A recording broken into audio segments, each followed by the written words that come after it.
नमस्कार दोस्तों, स्वागत है आप लोगों का इस वीडियो में। ये इस प्लेलिस्ट का लेक्चर 10 है और हम पढ़ने वाले हैं फोर्थ टाइप ऑफ ट्रिवर्सल, जिसका नाम है लेवल ऑर्डर ट्रिवर्सल। बहुत ही इंपॉर्टेंट ट्रिवर्सल है। ऐसे काफ़ी क्वेश्चंस होते हैं जो डीएफएस कैटेगरी के ट्रिवर्सल से सॉल्व नहीं करे जा सकते। उसमें हम यूज़ करते हैं लेवल ऑर्डर ट्रिवर्सल। लीड कोड में एटलीस्ट 20+ प्रॉब्लम आप इस ट्रिवर्सल को यूज़ करके सॉल्व कर सकते हो। और इस प्लेलिस्ट में जो नेक्स्ट दो वीडियोस हैं उसमें भी हम लेवल ऑर्डर ट्रिवर्सल का यूज़ करेंगे। शुरू करते हैं। बहुत ही इंपॉर्टेंट ट्रिवर्सल है और सीखते हैं कैसे आप ट्रिवर्स कर सकते हो लेवल ऑर्डर ट्रिवर्सल को यूज़ करके। Binary tree level order traversal. तो सबसे पहले समझते हैं कि लेवल ऑर्डर ट्रिवर्सल होता क्या है। हमारे बाइनरी ट्री में लेवल्स होते हैं, तो मैं बता देता हूँ आपको। ये लेवल 1 है, इसके नीचे लेवल 2 है, इसके नीचे लेवल 3 है और हमें लेवल वाइज प्रिंट करना है। तो सबसे पहले आप क्या प्रिंट करेंगे? लेवल 1 पे 3 है तो 3 प्रिंट करेंगे। फिर लेवल 2 के प्रिंट करेंगे जो 9 एंड 20 हैं। उसके बाद आप 15 एंड 7 प्रिंट करेंगे जो हमारा लेवल 3 पे है। इस तरीके से आपको प्रिंट करना है, ऑर्डर मेंटेन करना है। पहले लेवल 1 प्रिंट होगा, फिर लेवल 2 प्रिंट होगा, फिर लेवल 3 प्रिंट होगा और इस ट्रिवर्सल को बोलते हैं लेवल ऑर्डर ट्रिवर्सल। तो इंट्यूशन समझते हैं किस तरीके से आप लेवल में ट्रिवर्स कर सकते हैं। ट्रिवर्स करने का मतलब मैंने आपको पहले भी बताया था। ट्रिवर्स का मतलब होता है कि सारे ट्री के नोड को प्रिंट करना है और हर नोड को सिर्फ सिंगल टाइम विजिट करना है, उसे बोलते हैं ट्रिवर्सल। ये बेसिकली ट्रिवर्सल की डेफिनेशन थी। सारे नोड्स को प्रिंट करना है, हर नोड को एक बार ही विजिट करना है। तो अब हम इंट्यूशन देखेंगे कि हम लेवल वाइज कैसे प्रिंट कर सकते हैं। सबसे पहले हमें स्टार्ट करना है रूट नोड से, तो रूट नोड को प्रिंट कर देंगे क्योंकि रूट नोड लेवल 1 में है और उसके दोनों चाइल्ड हमारे लेवल 2 में है। तो जैसे ही आप रूट नोड को प्रिंट करेंगे, उसके दोनों चाइल्ड को हम सेव कर लेंगे। ये हमारी बेसिक इंट्यूशन है और इसी को रिपीट करना है। हमने रूट नोड को प्रिंट किया, उसके दोनों चाइल्ड को सेव कर लिया।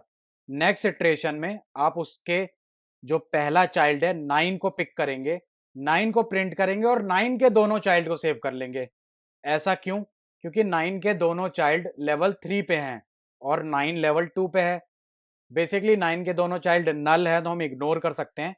तो हम 9 को प्रिंट करेंगे, उसके दोनों चाइल्ड सेव नहीं करेंगे क्योंकि नल है।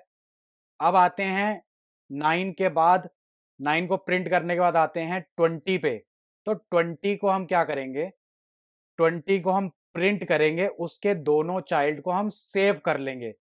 तो इंट्यूशन ये है, आप लेवल 2 में हैं, लेवल 2 को प्रिंट करते जाना है और लेवल 3 के एलिमेंट्स को सेव करते जाना है। तो 20 को प्रिंट करेंगे, उसके दोनों चाइल्ड को सेव कर लेंगे। अब जो हमारी सेव वाली लिस्ट है उसमें जाएंगे, उसमें सारे लेवल 3 के एलिमेंट मिलेंगे हमें। तो हम अपनी लिस्ट में अब जाते हैं।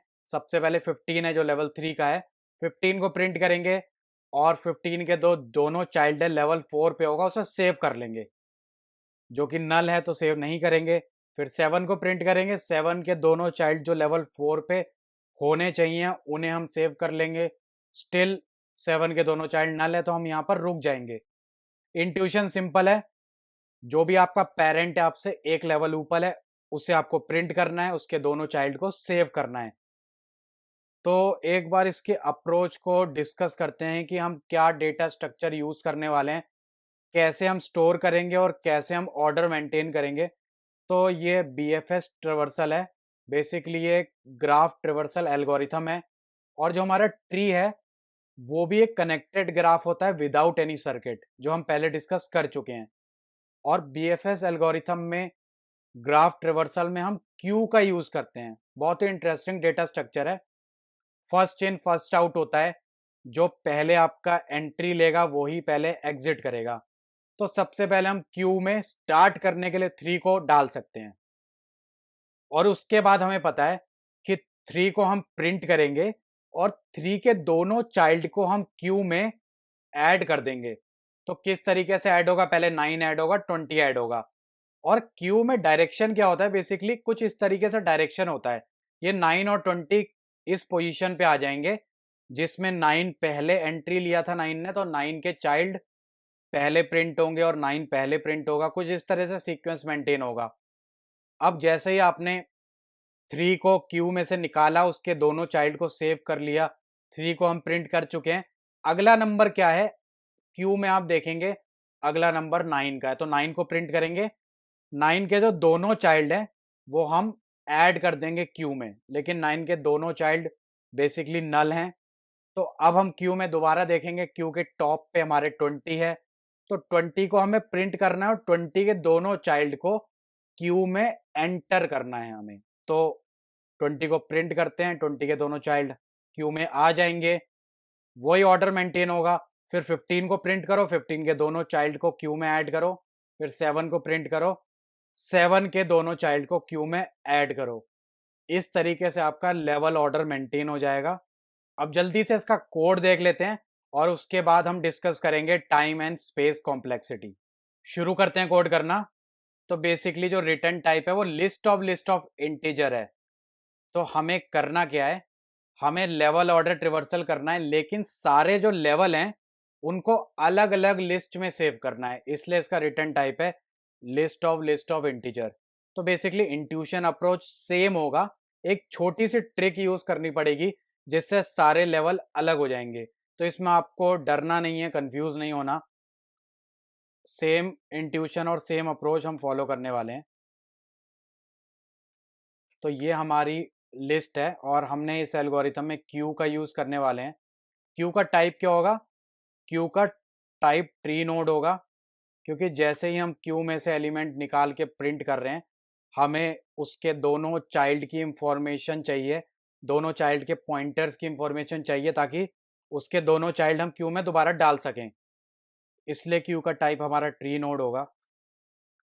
यहाँ पर इस तरीके से इसको डिक्लेयर कर लेते हैं। और ये एल्गोरिथम आपको कब तक रन करना है? जब तक आपका जो क्यू है वो खाली ना हो जाए। क्यू का जो आपका साइज है वो ग्रेटर देन 0 होना चाहिए, तब तक ये एल्गोरिथम हम रन करेंगे और लास्ट में हमारी क्यू एम्प्टी हो जाएगी तो हम रुक जाएंगे। लेकिन सबसे स्टार्टिंग में हमें क्यू में अपना रूट नोड को ऐड करना पड़ेगा।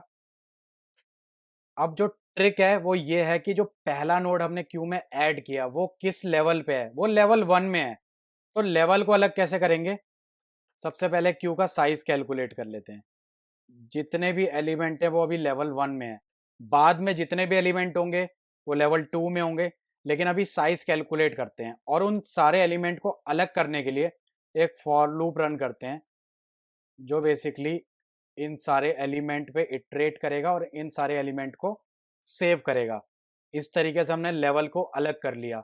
सारे लेवल को एक अलग लिस्ट में सेव करना है, तो यहाँ पर एक लिस्ट बनानी पड़ेगी। ये हमारी बड़ी वाली लिस्ट है और एक लिस्ट हमें और रिक्वायरमेंट है एक लिस्ट की जो हर लेवल स्पेसिफिक होगी। तो हम करने के वाले हैं, सेम इंट्यूशन है कि सबसे पहले आपको करना क्या है, आपको बेसिकली क्यू में से अपने रूट नोड को निकालना है।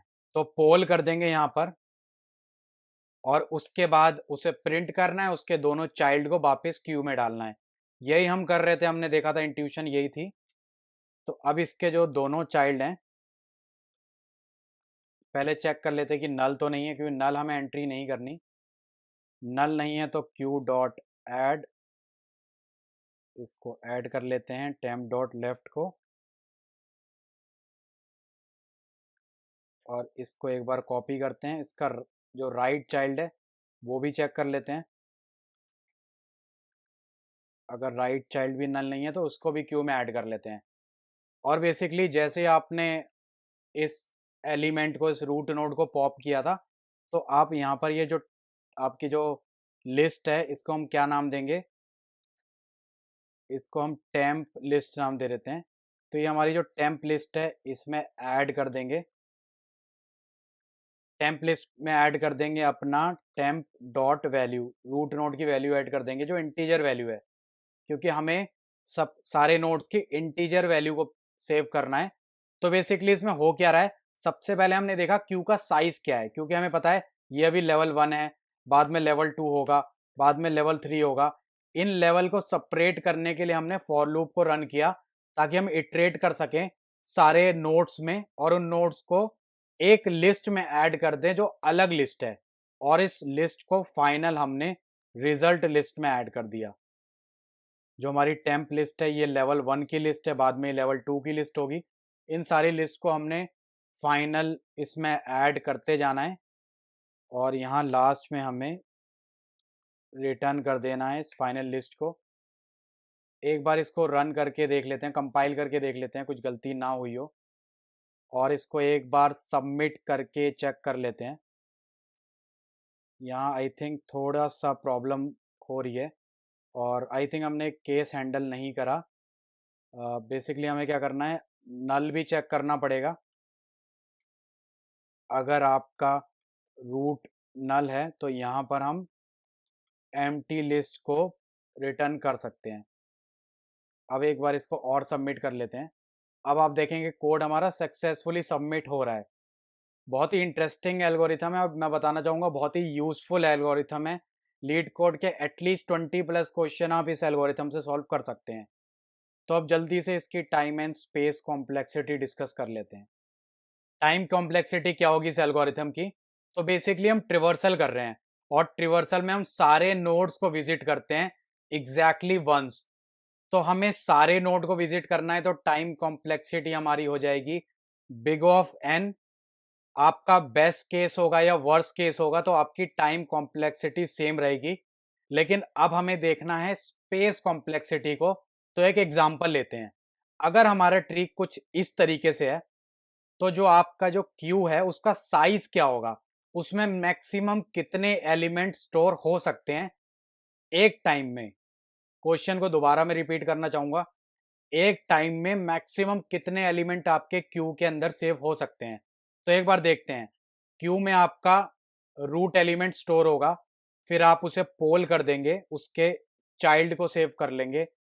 अगेन आपका क्यू लेवल 2 पे सेम साइज होगा, सिंग साइज 1 होगा, और लेवल 3 में भी क्यू का साइज 1 होगा, क्योंकि आप रूट नोड को पोल कर रहे हैं, उसके चाइल्ड को सेव कर रहे हैं। तो ये बेस्ट केस होगा। बेस्ट केस में हमारी स्पेस कॉम्प्लेक्सिटी बिग ऑफ 1 हो जाएगी। अब देखते हैं एक अलग केस, और जिसमें हमारा सारे लेवल्स कंप्लीटली फिल्ड हैं। तो एक बार देखते हैं, जब रूट नोड है सबसे लेवल 1 पे, हमारा जो क्यू का साइज है वो 1 होगा, उसके बाद हमारा क्यू का साइज 2 हो जाएगा, और लास्ट में हमारा क्यू का साइज होगा 4। तो लास्ट लेवल में हमारे पास जो क्यू का साइज होगा वो होगा n/2। n आपके टोटल नंबर ऑफ नोड्स हैं, और लास्ट लेवल में जो क्यू का साइज है वो होगा n/2। और ये वो एग्जाम्पल है जिसमें सारे लेवल कंप्लीटली फिल्ड हैं। तो वर्स्ट केस में आपकी स्पेस कॉम्प्लेक्सिटी हो सकती है n/2। बेसिकली n/2 को हम n बोल सकते हैं, तो हमारी वर्स्ट केस में स्पेस कॉम्प्लेक्सिटी हो जाएगी बिग ऑफ n। तो इस वीडियो में इतना ही। बहुत ही इंटरेस्टिंग एल्गोरिथम थी और मैं बताना चाहूँगा बहुत ही यूजफुल एल्गोरिथम है। फिर मिलेंगे नेक्स्ट वीडियो में और इसी एल्गोरिथम को यूज़ करके हम कुछ क्वेश्चन सॉल्व करने वाले हैं। ये वीडियो देखने के लिए बहुत बहुत धन्यवाद।